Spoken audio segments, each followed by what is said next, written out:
Përshëndetje, ndodhemi këtu përballë kryeministrisë, ku Adriatik Lapaj me mbështetësat e tija ka 66 ditë vazhdon të qëndrojë përballë kryeministrisë. Shumë protesta zhvillohen në gjithë Shqipërinë, që nga rrëmbimi pronave, Adriatiku vazhdon këtu. Protesta në qytete të ndryshme, Adriatiku përsëri qëndron këtu para kryeministrisë. Lidhet opozita me Berishën në krye, herë këtu e herë në parlament, Adriatiku qëndron përsëri këtu. Pra, ku është qëndron Fabla?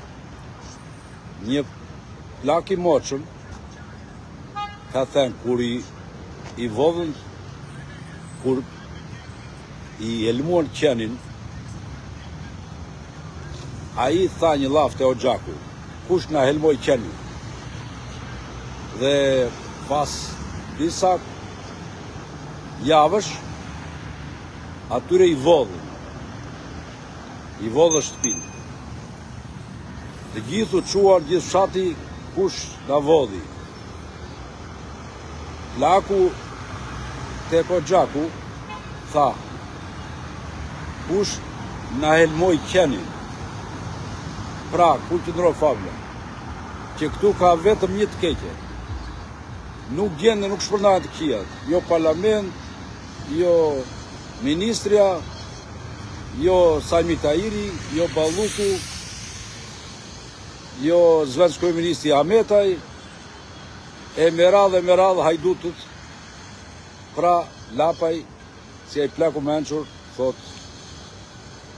është këtu e keqja. Ne që jemi këtu pranë, ti marrim dhe 2 fjalë nga afër zotit Lapaj. Po, më falë zotit Lapaj. Artur Ustemi nga televizioni Apollon. Unë bëra një krahasim se një fjalë të vjetër popullore që plaku tha kush ta helmoi qenin. Më vonë i vodhën shtëpinë, edhe ai gjithë fshati u çua kush vodhi shtëpinë. Ai plaku i mençur te Hoxhaku me tespien dorë tha kush na helmoi qenin. Dhe Fabla qëndron këtu që gjithë çohen, vodhi ministri andej, u kap droga këtej, ngrihet dhe opozita e Berishës herë këtu, herë kryeministri, herë në parlament, ndërsa ju qëndroni përsëri këtu. Këtu është e keqja. Kush na helmoi qenin? Sepse ne besojmë që autori burimi i keqes Shqipëri është Edi Rama, i cili ka ngritur një sistem monstruoz të kapjes së shtetit. Dhe besojmë fort që demi duhet kapur të brirës si më, pra duhet luftuar e keqja aty ku buron. Nëse mendoni që në parlament ka njerëz nga grupi parlamentar i Partisë Socialiste që bëjnë kokë të vetë, unë them që sistemi zgjedhor e ka vrarë ato njeriu politik. Sepse për të futur në parlament duhet jesh ose ortak me Edi Ramën, ose servili Edi Ramës, ose ta kesh blerë vendin te Edi Rama. Nuk ka rrugë tjetër, sepse ligji është i tillë. Pra nuk votohet për deputetin, votohet për atë që vendos në listë te Edi Rama.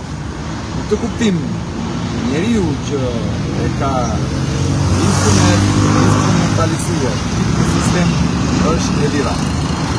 Ne jemi këtu për 66 ditësh që në organizuar 4 protesta të cilat kanë ardhur çdo ditë. Çdo ditë fillon forumin tonë qytetar pas dite, në kohë protesta është 24/24 dhe presim të mediat për të cilat dhe ju në mënyrë të vazhdueshme. Kështu që betejë për ata që kanë seriozisht është të lidhen dhe të vendosen pandalim përballë Edi Ramës. Në të kundërt, Edi Rama me protesta turistike dhe me fjalime patetike në parlament qëndron edhe 100 vjet për këtë. Po, faleminderit. Ju përshëndes, uroj me të mirat dhe një gjë për mjekësit tuaj. Konstatoj që qytetarët, unë kam vite që e them, po tashmë po bëhet më dukshme, kujtohen e ngrihen vetëm kur hau ju vjen te dera aty. Që do të thotë kur skrepat e pushtetit vinë të marrin pronën, kur dikush vjen tu asaftoja, kur dikush shkon pa drejtësi, nuk mjafton të çohen vetëm kur kanë hallin e tyre. Sepse nëse një komunitet çohet vetëm për hallin e vet, nuk e zgjidh dot kurrë. Do ngelet gjithmonë vetëm. Po, se ngelet vetëm, ngelet i izoluar, dhe vetë izolimi që ngelet, shteti ka instrumenta për ta përçarë. Njëri t'i jep në një licencë jakundi, që merret vesh më vonë, një tjetër i fut në një njeri në punë që merret vesh më vonë, dikë tjetër e kërcënojnë se ka ndonjë hall, dhe komuniteti fillon gradualisht zhbohet. E vetmja mënyrë për të arritur që të mbrojmë pronat tona, interesat tona, republikën tonë, është të imponojmë një ligj demokratik që prodhon në Shqipëri dhe në Tiranë garë për parlamentin. Nga aty buron çdo gjë. Dhe për të realizuar këtë na duhet që të gjithë shqiptarët të mblidhen për hallin e përbashkët, që është demokratizimi ligjor i Shqipërisë. Rrëzimi i Tiranës dhe demokratizimi i Shqipërisë. Po u kujtuan vetëm për hallin e vet, do vuajnë, do shtypen, do zvarriten dhe do ngelen gjithmonë pak njerëz sepse njerëzit po ikin në opinion. Ju përshëndes. Faleminderit.